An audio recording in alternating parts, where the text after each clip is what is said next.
Sebagai upaya dalam mencegah paham radikalisme dan terorisme di kalangan remaja dan pelajar, serta menyiapkan kader-kader Nahdliyin yang akan disebarkan di semua lini, pengasuh Pondok Pesantren Riyadus Salikin mempelopori gagasan perpaduan kurikulum nasional dengan kurikulum pondok pesantren, ditambah dengan penguatan sikap nasionalisme dan cinta tanah air dalam kesehariannya.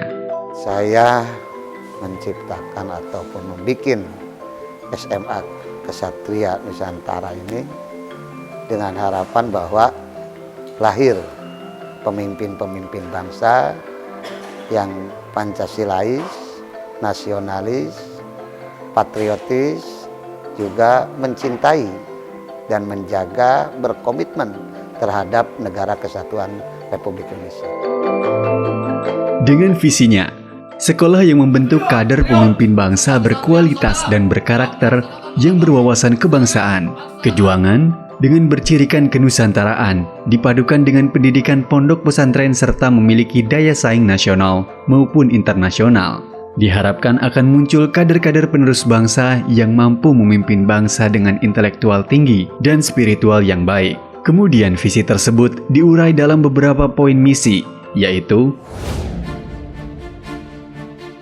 menyiapkan kader pemimpin bangsa yang beriman dan bertakwa kepada Tuhan Yang Maha Esa, menyiapkan kader pemimpin bangsa yang berkualitas, berkarakter dan berbudaya, serta memiliki kesetiaan terhadap bangsa dan negara kesatuan Republik Indonesia yang berdasarkan Pancasila dan Undang-Undang Dasar 1945, mengembangkan sikap disiplin, ketaatan, kesabaran, kepatuhan, dan kepemimpinan melalui kegiatan keagamaan, organisasi siswa, ekstrakurikuler, maupun kegiatan lain yang berkarakter budaya bangsa. Menyiapkan kader yang mampu berkompetisi dalam lingkup nasional maupun internasional secara sportif dalam berbagai bidang dan kesempatan dengan mengedepankan aspek kebangsaan. Dengan value yang kita tumbuhkan dan tanamkan, yaitu kuat, sabar, dan taat.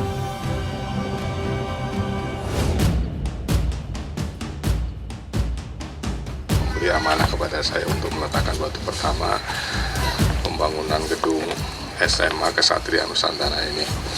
Marilah kita doakan, mudah-mudahan dari sini juga lahir jenderal-jenderal ya yang mempertahankan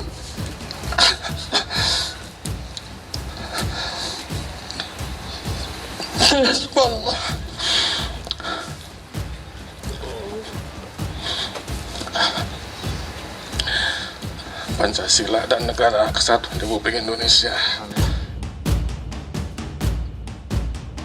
Menerapkan pendidikan Pancasila di SMA Kesatria Nusantara dilakukan dalam berbagai kegiatan.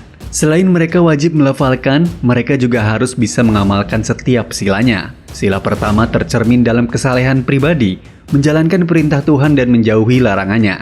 Sila kedua tercermin dalam kesalehan sosial yang menunjukkan sikap baik terhadap sesama, seperti menghormati orang lain, baik yang seagama atau yang berbeda agama, sesuku atau berbeda suku, menghargai pendapat orang lain, berani mengakui kesalahan, dan mau berbagi. Sila ketiga mengembangkan nilai-nilai persatuan dan cinta tanah air, hubul waton minal iman yang tercermin dalam jiwa korsa setiap siswa. Membiasakan bertabayun dalam menerima informasi yang belum jelas kebenarannya, menggunakan bahasa Indonesia dalam keseharian. Sila keempat tercermin dalam setiap pengambilan keputusan harus berdasarkan musyawarah atau kesepakatan bersama. Sila kelima tercermin dalam sikap saling menolong, menghormati hak orang lain yang seagama atau berbeda agama, sesuku atau berbeda suku, dan tidak membeda-bedakan teman, berdiri sama tinggi, duduk sama rendah. Menambahkan pelajaran-pelajaran kitab kuning akan menambah pemahaman agama bagi mereka. Diharapkan pelajar mampu memahami Al-Quran secara tekstual maupun kontekstual dengan kajian-kajian ilmu tafsir, ulumul Quran, ulumul hadis, fikih, usul fikih, ilmu kalam, ilmu tasawuf, ilmu nahwu dan tata bahasa, sehingga mereka tidak akan kagetan dengan berbagai ikhtilaf atau perbedaan-perbedaan yang ada dalam intern agamanya atau dengan yang berbeda agama. Dengan pendidikan seperti ini, diharapkan siswa-siswi kami tidak hanya cerdas secara intelektual, tetapi memiliki kecerdasan emosional dan spiritual yang baik. Pendidikan nasional yang dipadukan dengan pendidikan pondok pesantren dan ditambah dengan penerapan pendidikan Pancasila akan mampu mencetak manusia yang berkarakter dari sisi kesalehan pribadinya dan kesalehan sosialnya yang seimbang. Manusia-manusia seperti ini yang dibutuhkan oleh negara Indonesia. Harapannya setelah mereka selesai melaksanakan pendidikan di SMA Ksatria Nusantara, mereka menjadi agen pemersatu bangsa yang disebarkan di perguruan tinggi negeri untuk mencegah paham-paham radikalisme dan terorisme yang masuk dan berkembang di lembaga tersebut, baik yang saat ini sudah terpapar paham tersebut atau yang belum terpapar. Hal ini dapat membantu pemerintah dalam memberantas radikalisme dan terorisme di Indonesia.